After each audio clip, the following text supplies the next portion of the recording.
Hi there guys and girls, it's Michael from the SM Cast, and today we've got another airsoft gun to have a look at, and it is the American M4, this time in black.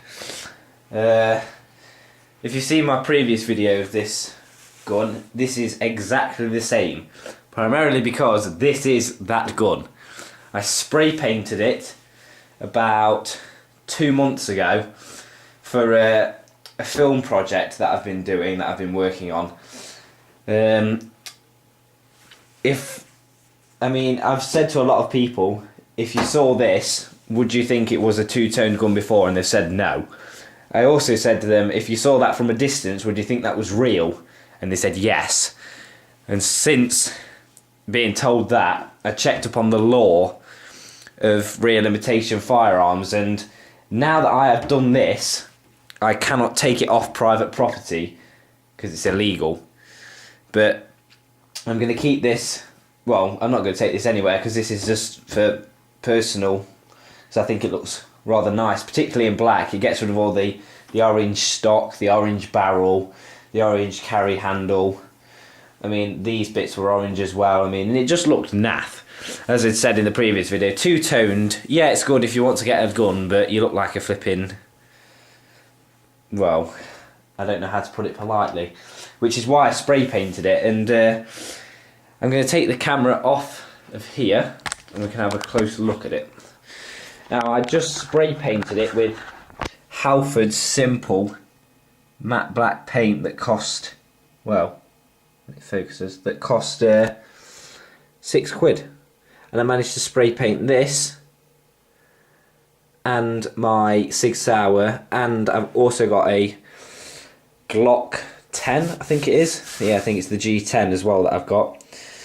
So all my airsoft guns are now black. So I'm just going to bring this back on here and we'll have a little recap of the features of this airsoft gun. You can buy this from most places. I'm not going to tell you where I got mine from for XYZ reasons, in case they try to come and find me. No, that's probably better off up there. So, exactly the same weight, same magazine release, which is located just here. From the other side, we've still got all the features of it. However, that red wire there, and you can just see the battery inside. I daren't spray paint the battery just in case. But one thing that I did forget to mention in my previous video is that I had an issue with one of the buying some BBs off of the market, and never do that. I was told by airsoft people never to do that, and I didn't believe them, and I wish I had. And I got a BB stuck in the barrel mechanism inside of there. I don't know whether you can see it. There's a little silver... yeah, you can just see it. The little silver nut hole just there. I got a BB stuck and it jammed. Now, you can take the front... if I spin it round, you can take all of this apart because there are screws all over it, and you can pretty much take that to pieces. However, you can't actually split that in half. So what I had to do was, at the back here where the charging handle is on a real M4, I had to saw through there in order to be able to open this up. Now, before I sawed it up, I got a straw. Now this is a good idea if you've ever get a BB stuck. I got a drinking straw, and just, I could see the BB stuck in the hole, and I just rammed it in, thinking, oh, it might be able to get it out. I pulled it out, and never checked. And then after that I thought, oh, it's still stuck in there. I sawed it open. Then when I sawed it open, I'd realised it had gone. And it was in the end of the straw, so I didn't actually, in the end, need to saw it in half. So if you do ever get a BB stuck, a straw is a good thing, because I didn't think it would work. My dad said to me, he said, no, that's never going to work, it's too flimsy. But I thought, no, let's have a go, and yes, behold, it came out, so I was rather annoyed about that. But yeah, I mean, it's exactly the same as the one in the previous video. And oh, there's me. And it does look quite good, but I've been reading a lot of the comments on, quite aggressive comments, shall I say, as well, on the previous video. But I'd like to hear what you think about it. And for me, this is one of the first airsoft guns I ever had. And when I first got it, which was 2 years ago, 3 years ago, in fact, for my birthday, I thought, oh, it's the best thing since sliced bread. But since then, yeah, it's not very good. I thought, oh wow, this is really good, and having since come into contact with real M4s, then you really do get to see the difference. I mean, the whole body is ABS. The whole body, there's no metal part on it whatsoever. The only metal things on it are the screws. But there are weights inside of it. For example, when I took the magazine apart, there's just a weight in it. That's just pure plastic. That's why it gives such the plastic clunk instead of the metal chink. But it's quite durable. However, I do think with a real M4 you could probably lob it somewhere and it would be fine, because most assault rifles are designed to be durable. But I think you could probably drop it once and get away with it. Drop it a second time and you're gonna have a little jigsaw puzzle on your hands. But yeah, I mean, particularly, I don't know, I've never really noticed this before, but things like this, like the under wrist rail, is really, really flimsy. I don't know whether you can see that, how much I can actually move that around. I don't know whether that's this, or actually I do actually think that's the underneath of it. But the torch is alright, because it's close to the front part of it, just here. So it's stronger, but the top sight can flipping go berserk as well. The barrel's alright, but as you get towards at the end, you can feel the whole gun flexing. You can see you can feel the gun down here. I can feel it when I hold just here, the whole gun sort of snaking. And that's because it's plastic. And I mean, yeah, it does look good for a first time gun, and I'm using it in films for school projects, and for things like that, I mean, it looks incredibly real. I mean, you wouldn't tell you wouldn't know the difference unless you was actually looking to see if it was a real one or not. You would just assume straight away that it was. But I tell you another thing that I'm quite annoyed about is that the buttstock, when you put it in and push it against your shoulder, it bends, so it flexes down, and then because I took a photograph of somebody holding it, and I could see the flex in the buttstock coming right down. Because that's now why I found out that this isn't for like skirmish, this is just for like back garden shooting at squirrels and stuff, and bunny rabbits, whatever you shoot at, or your siblings. But I mean, we're going to take these into our local woods, because we're going to start paintball instead. Because the paintball guns, in my opinion, well, I just think they're more realistic because they fire a bigger projectile. That's my only thing. But some airsoft guns are probably better than paintball, but because you can hold more ammunition. In like, say, certain magazines you can hold 400 rounds, when in paintball you can only hold about 100. But I do think paintball hurts more from personal experience. But I'm not dissing any airsoft enthusiast that's going to watch this and leave me a nasty comment. I'm just saying that's my personal preference. But I mean, for 50 quid, well, 56 quid considering I sprayed it, I mean, you can't really go wrong. If you want to get this for a Christmas present for a sibling or a child or something, well, probably not a child, a youth, shall we put it, it's alright. I mean, it gives them the insight in what real guns are like. It's a good start-off point, because my opinion is start off crap and work your way up, because then instead of getting the best thing first, the next thing you get, you're going to think is worse. So work your way up the scale. I mean, torch still works. That's really good. That has been for films, so it makes it look incredibly real.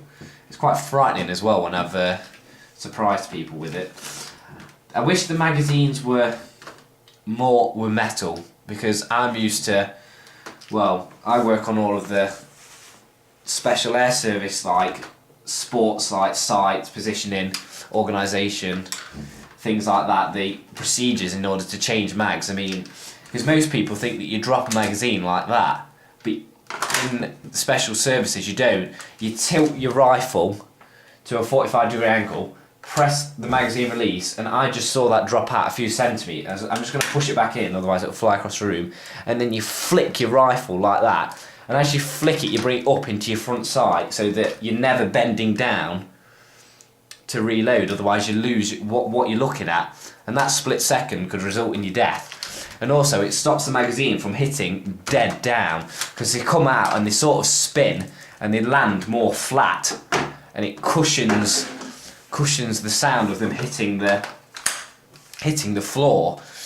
So I mean, I dropped this once straight down to give a comparison, and I heard inside as the inside of it had pretty much disintegrated. I had to take the magazine apart, and it took me about half an hour to put it back together, because the spring inside of it is put in absolutely gashly. It's diabolical, and it literally just smashed the insides of it to bits, and I had to super glue it in all different places. And for ABS that's really bad, because I use Kicker to set my super glue almost instantly, and it fizzes the ABS and causes it to melt. So the inside of this magazine looks awful. Whereas when I did it at the 45-degree angle and swooped it out and it flung around and landed, I managed to do that a few more times before it actually disintegrated. And the noise levels, because when I first started doing it a couple of years ago, I thought, oh no, it's not going to make any difference whatsoever.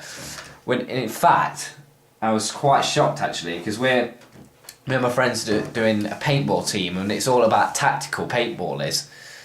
And for us, we're using headsets and night vision and stuff, and competitions. And things like that are really good, but when you're out in the woods and you're running around, you don't want to lose your mag, so most people just do that. But when you're in enclosed spaces having fun with your friends, because we've got no people that have got private land, you can just throw your magazines anywhere, because you can just walk around and collect them afterwards. But yeah, that's one point where I don't like the magazines. Yeah, the handles are a bit, but I'm still surprised how good it came out spray painted, because a lot of my friends said, oh, you need to use primer and everything like that, because one of my friends sprays two-toned airsoft guns and sells them on, illegally obviously. But I mean, you wouldn't tell the difference. I mean, we had to go trying to scratch it off really, really well, and it just didn't come off. And he was so shocked. I didn't even use sandpaper. I just literally just went, shh, done. Let it dry and put the gun back together. So really, really pleased about that. So I don't need to show you the shooting video, because it's exactly the same and it shoots absolutely diabolical. I mean, since using my friend's airsoft guns that are like £200 that fire dead straight, no interference, these just seem to go in like ping, ping, ping, ping, ping, behind you everywhere. You shoot this, you've got to take cover from yourself. I mean, the hop up as well, I don't even know why that's on there, it doesn't even work. I tried to adjust the hop up myself, and it just seemed to make them go more spazzy. I mean, yeah, it's alright for probably a couple of metres away, you're definitely going to hit somebody. You're pushing it at 10, you'd be damn lucky to hit somebody at 15 metres with this, if I'm honest. It takes me at least 3 or 4 attempts to hit a target at 20 metres. So, and it claims it's got something like a 60-foot range on it. That's 60 foot is when it's literally falling to the ground, because they don't fly straight. The bullets seem to come out and go up and then just dip, or they come out and dip. So I don't know about hop-ups on there, but semi doesn't really make a difference. So yeah. But anyway, that was the update of this gun. Please don't leave any nasty comments. I'll try and answer all your feedback. I'm not taking this anywhere, this is just staying at home, and it stays on my bedroom wall, so for display purposes, because I thought it looked very pretty. Happy. So yeah, hope you liked it, and stay tuned for the other black BB guns that I'm doing. So that's the Sig Sauer PT26, and I think it's the G10 I've got. They're the other two that's spray painted. So give us a thumbs up, leave a comment and subscribe. Thank you very much for watching. Have a nice day.